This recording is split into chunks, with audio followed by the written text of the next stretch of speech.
Hola chicos, veremos los cambios de estado de la materia. El punto de fusión, recordemos que es la temperatura a la que sucede el cambio de estado de sólido a líquido y viceversa. Cuando yo cambio de la materia de sólido a líquido, cuando le entrego calor a un sólido, las partículas se mueven cada vez más rápido, toman la energía del calor y la utilizan en movimiento, se mueven más rápido, se separan entre sí un poco más hasta que pueden transformarse en el estado líquido. Luego, el punto de ebullición es la temperatura a la que sucede el cambio de estado de líquido a gas y viceversa, ¿sí? Esta temperatura es la que necesita la materia para comenzar a ebullir, es decir, a cambiar de estado del líquido al gas. Al igual que en la fusión, ¿sí? Cuando yo le entrego calor a un líquido, las partículas se empiezan a mover cada vez más, se empiezan a espaciar entre ellas y toman la forma de un gas. Todo este proceso tiene una duración determinada, ¿sí? Y depende de la cantidad de energía que yo le entregue. El comienzo del proceso es la temperatura, ¿sí? De ebullición. Se llama temperatura de ebullición. Cada sustancia tiene su punto de fusión y su punto de ebullición determinado. Por ejemplo, la sal de mesa, el cloruro de sodio, tiene un punto de fusión de 801 grados centígrados.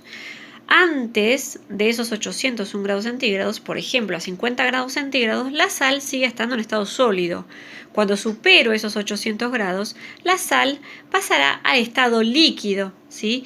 Y recién después de los 1465 grados, la sal pasará al estado gaseoso, ya que esa es la temperatura de ebullición de la sal. Lo mismo sucede con el agua. El punto de fusión del agua es de 0 grados centígrados. Más abajo de los 0 grados vamos a encontrar el agua en estado sólido. Por encima de los 0 grados se encontrará en estado líquido, salvo que supere los 100 grados, que ese es el punto de ebullición, donde encontraremos el agua en estado gaseoso. Fíjense que aquí presentamos un gráfico de cambio de estado, ¿sí? En este gráfico podemos ver en el eje vertical los cambios de temperatura, cómo va aumentando la temperatura, ¿sí? A medida vamos recorriendo el gráfico, y abajo es el eje del tiempo, ¿sí? A medida va aumentando el tiempo.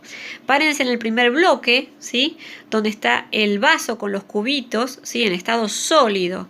Fíjense que en ese caso la temperatura comienza en menos 20 grados centígrados y empieza a aumentar. Comienza a aumentar hasta que llega a 0 grados centígrados.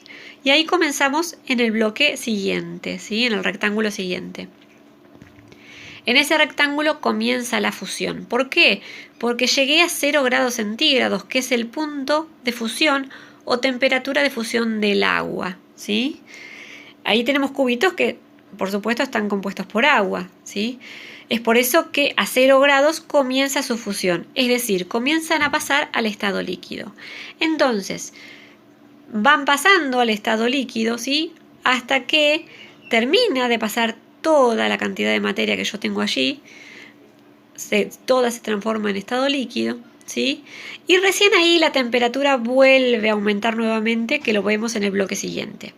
Durante todo el cambio de estado de fusión, ¿sí? Y para cualquier cambio de estado, la temperatura se mantiene constante. Esto es muy importante.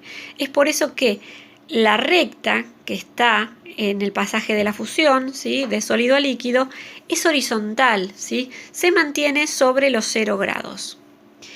Bien, en el bloque siguiente, cuando yo ya tengo toda mi materia en estado líquido, la temperatura aumenta. Le sigo dando calor y la temperatura aumenta, hasta que llegamos a los 100 grados centígrados.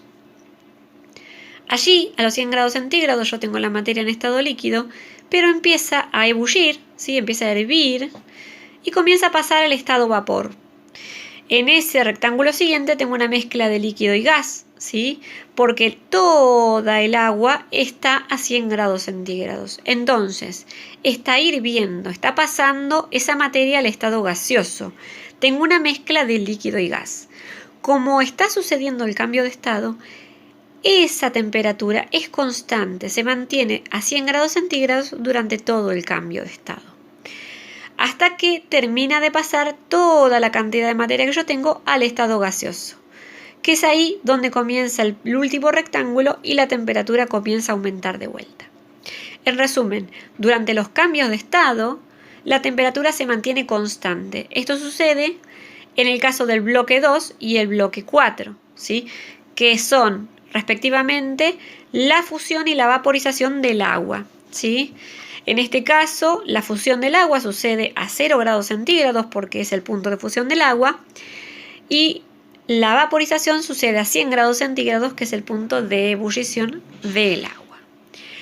Este tipo de gráfico se puede aplicar a cualquier sustancia, solo cambiarán los puntos de fusión y de ebullición en los que suceden.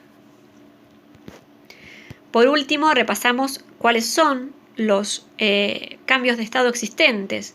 Tenemos dos tipos de cambios de estado: los que necesitan absorber energía, que en este gráfico los vemos con una flecha roja. Esa materia necesita calentarse, necesita un aumento de temperatura, un agregado de calor para poder realizar el pasaje de estado. Esos son los que tienen la flecha roja, que van de izquierda a derecha. Estos cambios de estado pasan todos de un estado más ordenado a un estado más desordenado.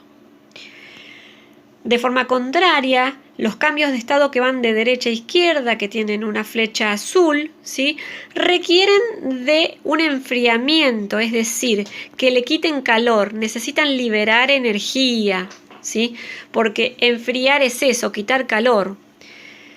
De esta forma, al quitar calor, yo les quito energía, y como les quito energía, las partículas pierden movimiento, ¿sí?, se mueven cada vez menos y van acercándose más, transformándose en un estado más ordenado.